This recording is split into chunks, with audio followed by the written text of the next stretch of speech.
In a world obsessed with productivity, two philosophies, deep work and the 4-hour work week, have dominated the conversation. But what happens when you dive deeper, uncovering the cracks, the conflicts, and the surprising truths behind both today?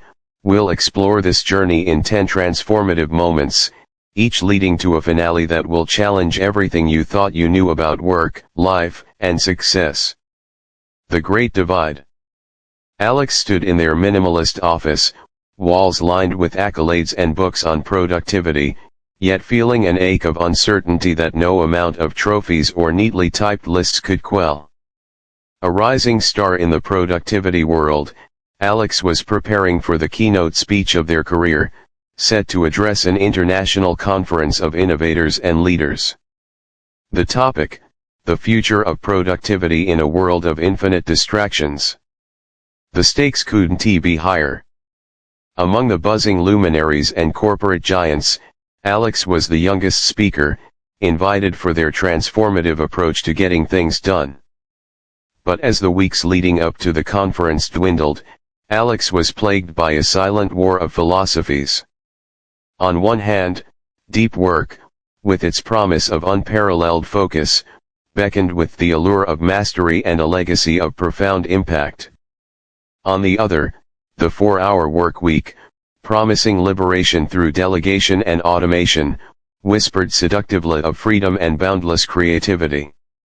With each draft of the speech, Alex felt the divide grow wider. Stacks of research papers, each arguing the merits of one philosophy over the other, cluttered the once pristine desk.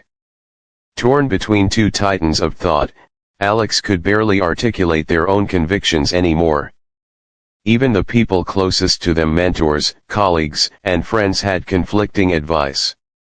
"You can't succeed today without relentless focus," insisted one mentor. "We're drowning in noise, Alex. Deep work is the lifeboat. Focus obsolete," countered another. "Automation is everything. The 4-hour work week is the blueprint for a new age."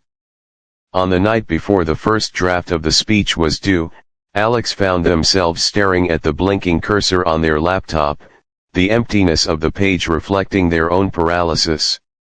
A decision loomed: should they embrace the precision of focus or the ease of delegation? The world wanted a clear winner, and Alex had been tasked with declaring one.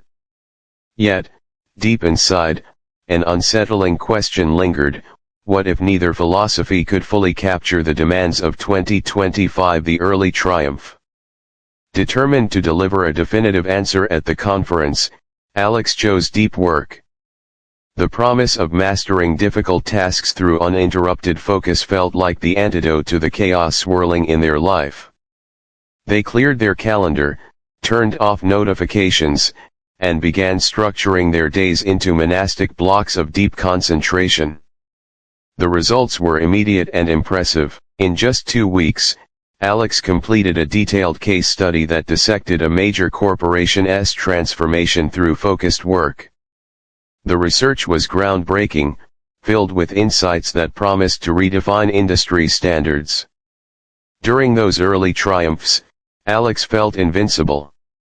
Each task completed reinforced the allure of deep work: sharp clarity, exceptional output, and the satisfaction of tangible progress. Emails went unanswered, meetings were declined, and even close friends were relegated to a later list. "This is what it takes to excel," Alex told themselves as they powered through another meticulously scheduled day. The rewards came quickly. Praised by a high-profile client for their brilliance, Alex started to believe they'd found the ultimate secret to productivity. But soon, the cracks began to form. During a strategy review for an upcoming project, Alex realized they'd overlooked an important update shared during a team brainstorming session. They'd skipped. Their absence had left the team struggling with incomplete information. Worse, their abrupt unavailability began to frustrate colleagues, some of whom whispered about Alex's unapproachable demeanor. Then came the blow that shifted the narrative entirely. A rival in the productivity sphere, known for their flamboyant personality and viral marketing stunts, called out Alex publicly in a podcast. Sure, deep work is great for monks. But in the real world, people like Alex need to adapt or they'll be left behind. The jab was delivered with a smirk, but it cut deep. Alex's carefully constructed image of control and mastery began to wobble. For the first time, they wondered if relentless focus alone was enough to navigate the complexity of the modern world. The allure of freedom. The criticism stung, but it also planted a seed of doubt. What if Alex had been too quick to dismiss the 4-hour work week? The idea of working less while achieving more had always seemed like a pipe dream, but now, with their carefully curated focus unraveling, it felt like a lifeline worth exploring. Curiosity became action. Alex spent a weekend binging Tim Ferriss's book, underlining passages with a fervor that rivaled their dedication to deep work. The strategies automation, delegation, and ruthless prioritization felt like a thrilling rebellion against the grind they had imposed on themselves. On Monday morning, Alex made their first move, outsourcing routine tasks. Scheduling delegated. Email triage delegated. By midweek, they had integrated automation tools that made their workflow smoother than ever before. For the first time in months, Alex had time to breathe. The freedom was intoxicating. Instead of spending hours in deep concentration, Alex attended a gallery opening with friends, went on an impromptu hike, and even revisited a long-forgotten passion for playing the guitar. The change was startling, even to them. Is this what work-life balance feels like? Alex mused while strumming chords on a lazy Sunday afternoon. But the honeymoon period didn't last. A week later, during a high-stakes pitch to a major client, Alex's newfound system hit a snag. One of the tasks they had delegated, preparing the visual deck for the presentation, had been mishandled by their assistant. Critical data was missing, and as Alex fumbled through the meeting, it became clear their reputation had taken a hit. After the meeting, the client pulled them aside. "Alex, I admire your ambition," they said cautiously, "but we expected more from you. This feels rushed." The sting of those words lingered long after the meeting ended.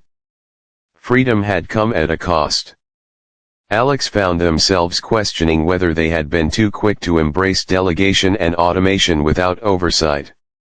Worse, they started wondering if the promise of effortless productivity was as hollow as it now felt. As the days passed, Alex realized they were standing at a crossroads.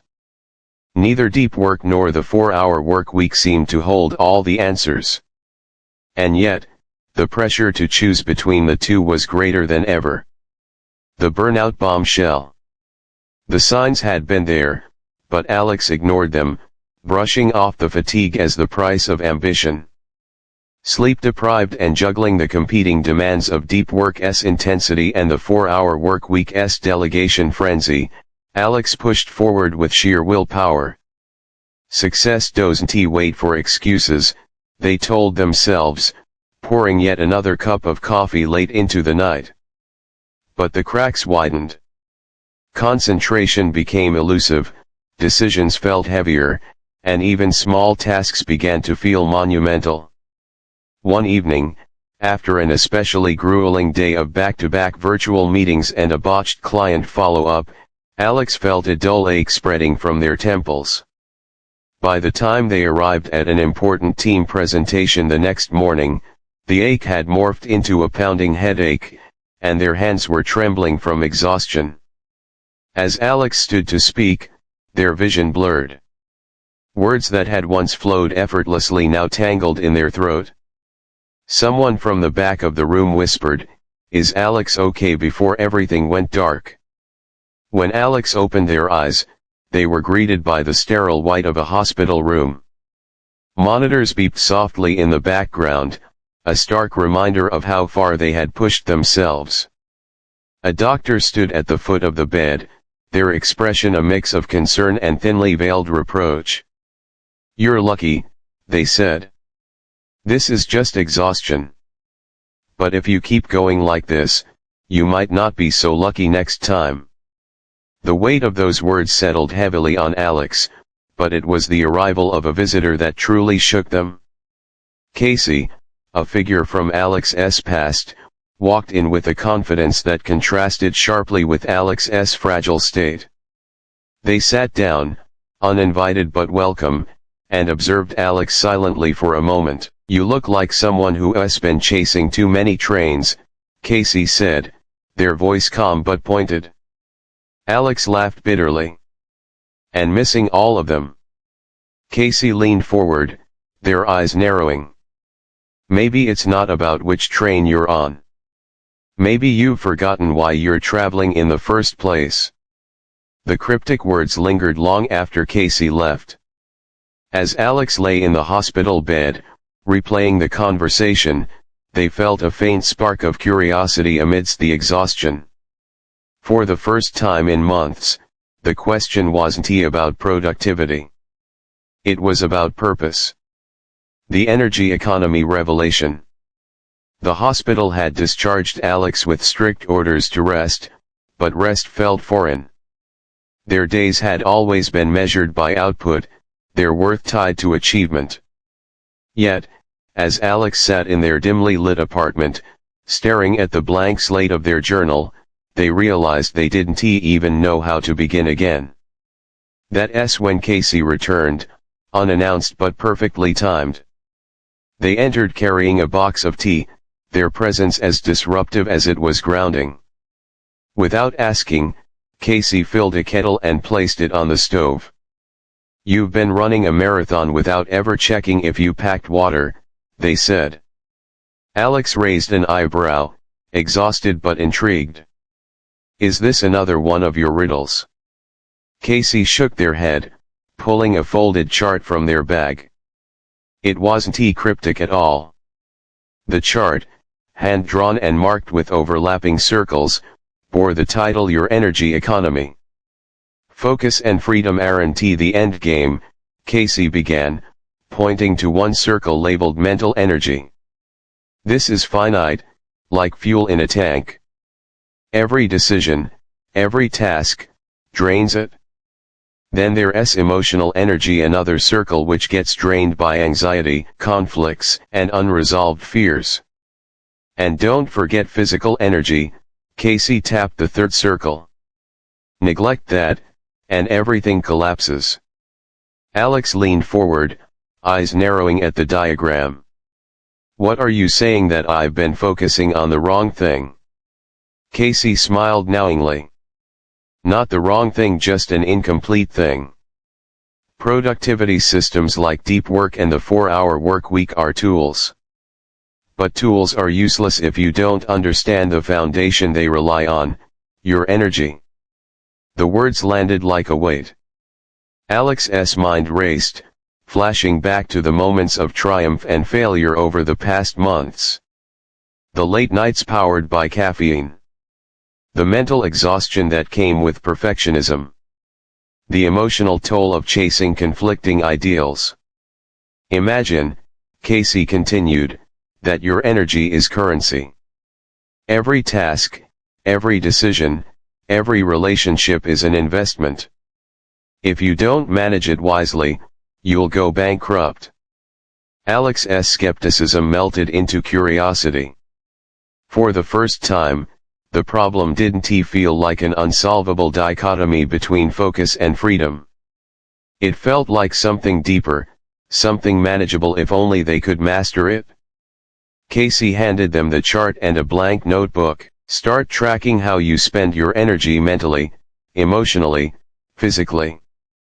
Don't think about fixing anything yet. Just observe. Trust me, clarity comes from seeing the truth first." That night, Alex opened the notebook, hesitant but determined. They listed the moments that drained them and those that restored them. Slowly, patterns began to emerge, patterns that hinted at an answer they hadn't even known they were searching for. The AI curveball. For weeks, Alex immersed themselves in Casey's teachings. The energy economy concept began reshaping how they worked, lived, and even rested. For the first time in years, there was a flicker of balance until the headlines hit like a thunderclap. AI breakthrough redefines productivity systems, screamed the top banner on every major news outlet. At first, Alex dismissed it as another overhyped tech trend, but curiosity soon got the better of them. The articles described an advanced AI system capable of automating tasks far beyond mundane routines. It could now strategize, create, and even execute projects with minimal human intervention. The implications were staggering. Productivity paradigms like deep work and the 4-hour workweek were built on the premise of human effort, either through focused output or strategic delegation.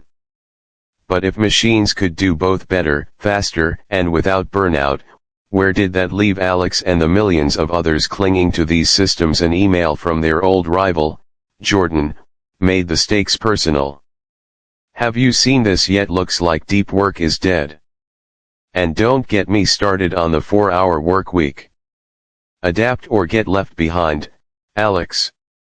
Let's see if you've got what it takes. Jordan had attached a video demonstration of the AI in action.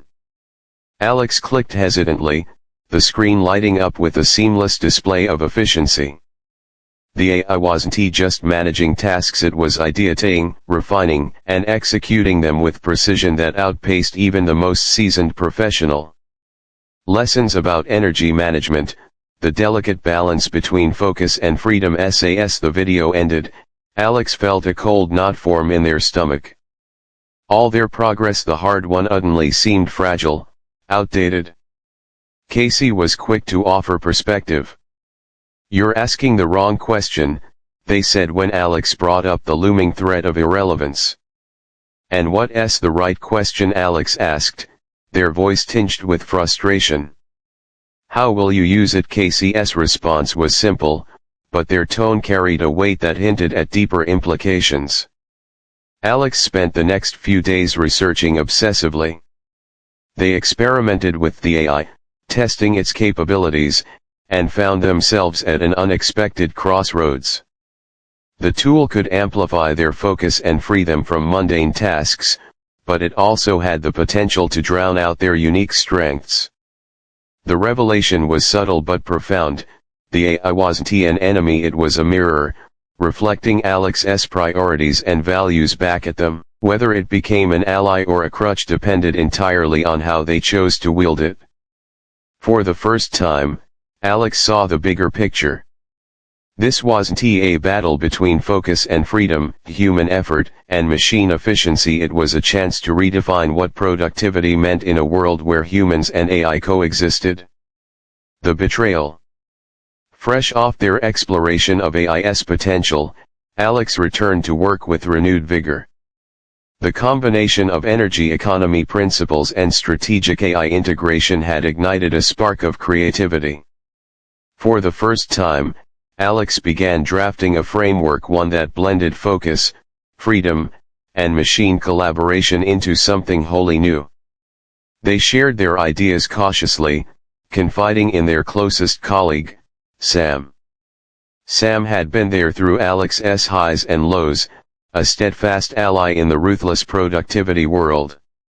Together, they brainstormed late into the night, refining the concept and envisioning its transformative potential.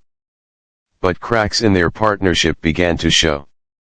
One evening, as Alex sketched a particularly innovative use case, Sam's enthusiasm felt off.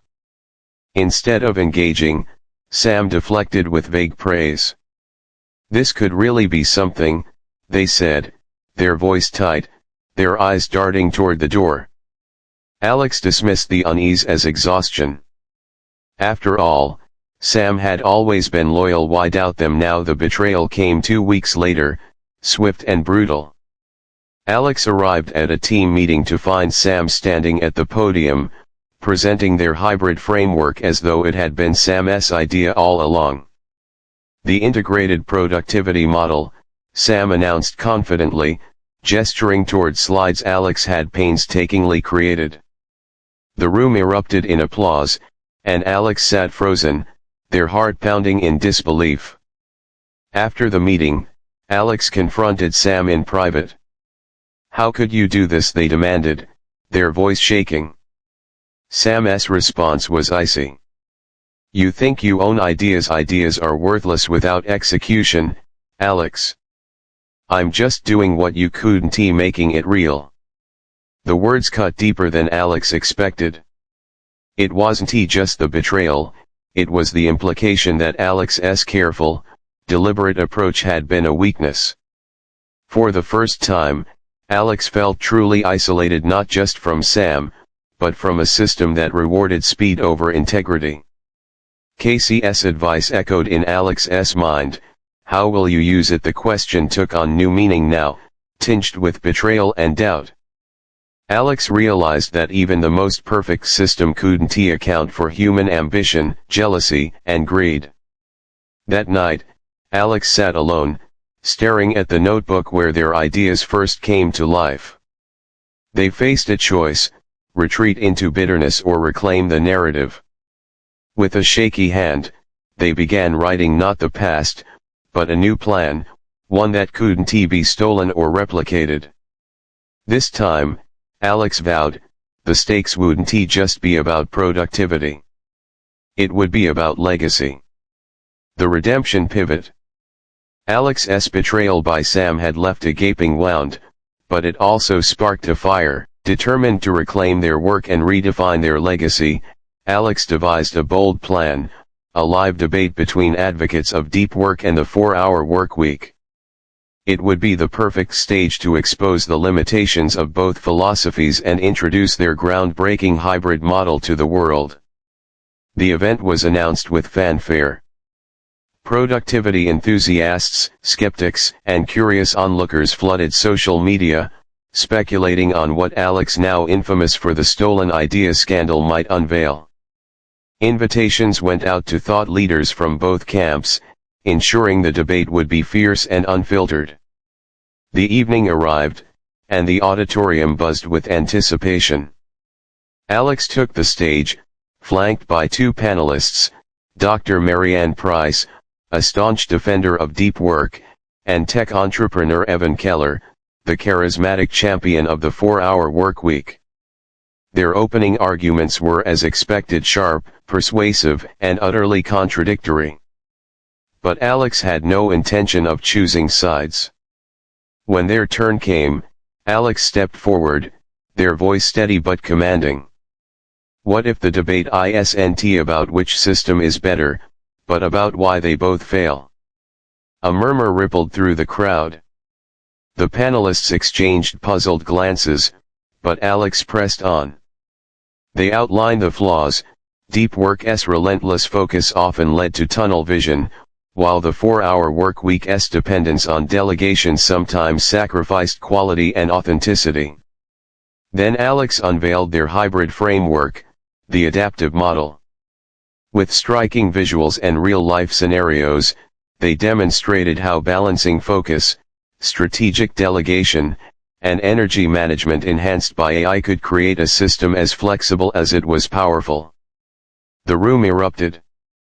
Questions flew from the audience, some skeptical, others intrigued. Alex answered each with clarity, grounding their responses in lived experience and undeniable logic. But the real turning point came when a member of the audience, a young woman hesitant to speak, rose and said, "I've tried both systems and failed. Do you think your model can work for someone like me?" Alex paused, their gaze locking with hers. "This isn't about fitting into a system," they said. "It's about creating one that fits you. That's the future of productivity, making it personal, making it yours." The crowd roared in approval, and Alex felt a weight lift from their shoulders. This wasn't just redemption, it was a revolution. As the event concluded, a journalist pulled Alex aside, whispering, "You didn't just win the debate, you changed the game." For the first time since the betrayal, Alex allowed themselves a moment of pride. But deep down, they knew this was only the beginning. The unexpected choice. The buzz following Alex's live debate was electric.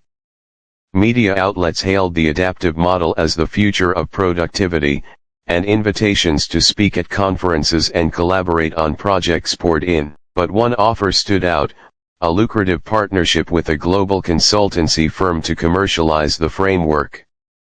The proposal was staggering in scope. It promised multimillion-dollar funding, a dedicated team, and the chance to transform the adaptive model into a universally adopted system. Yet, as Alex reviewed the glossy pitch deck, a gnawing unease crept in. The partnership demanded exclusivity. The adaptive model would no longer belong to Alex, it would be shaped, marketed, and ultimately owned by the firm. Its original intent to empower individuals to create their unique productivity systems would be diluted in favor of marketability. Sitting alone in their apartment, Alex flipped through the proposal again. The pages seemed heavier with each turn, the words blurring together under the weight of the decision. The offer was everything they had worked toward: validation, resources, and global reach.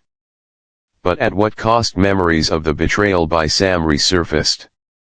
Was this any different? Would handing over the reins of the adaptive model mean losing the very principles that made it revolutionary? Alex sought counsel from Casey, whose enigmatic wisdom had become a guiding light. Over a quiet dinner, Alex laid out the dilemma. Do you want to be remembered for what you built, or what you stood for? Casey asked, their gaze steady. The question hit like a lightning bolt.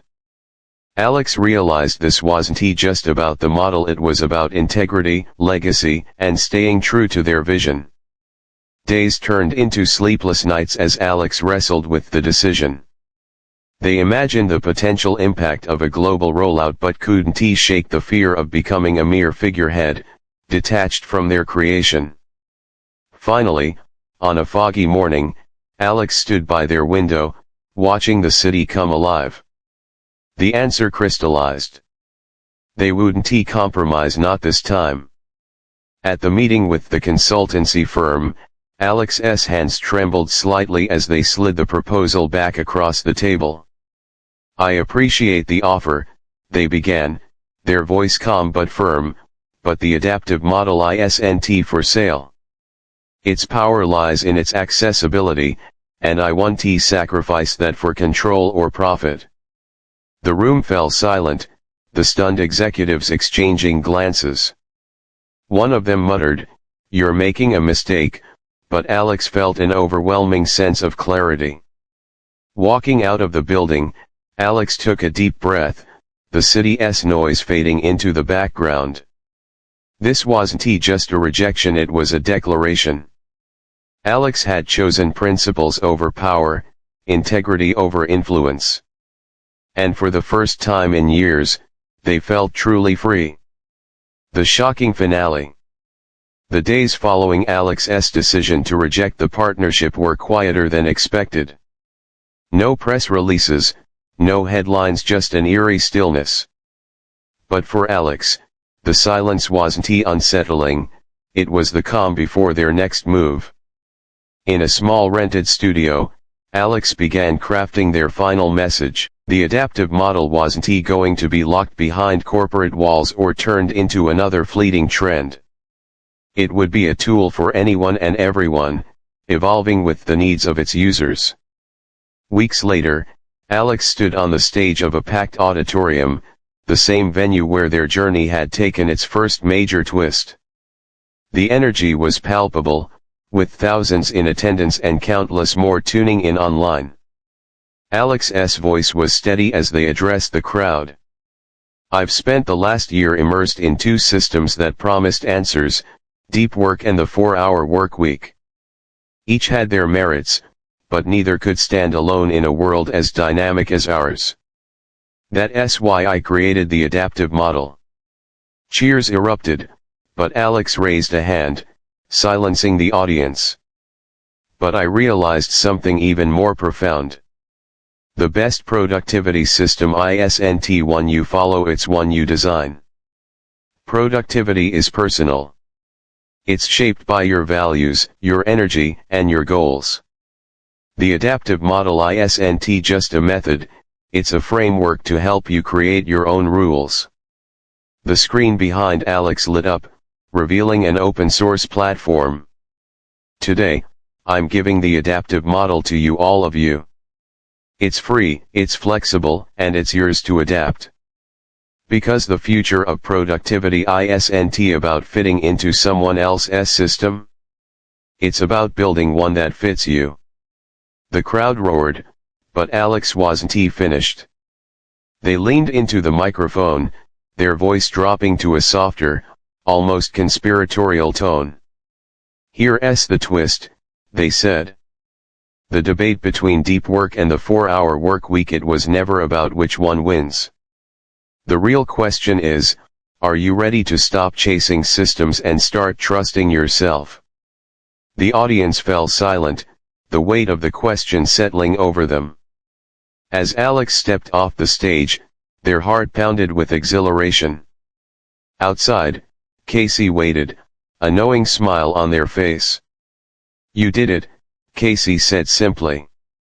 "No," Alex replied, glancing back at the auditorium filled with buzzing energy. "They're going to do it?" The screen faded to black as Alex's voice played over the credits, delivering one final challenge. In 2025, the only rules that matter are the ones you write. So what's stopping you?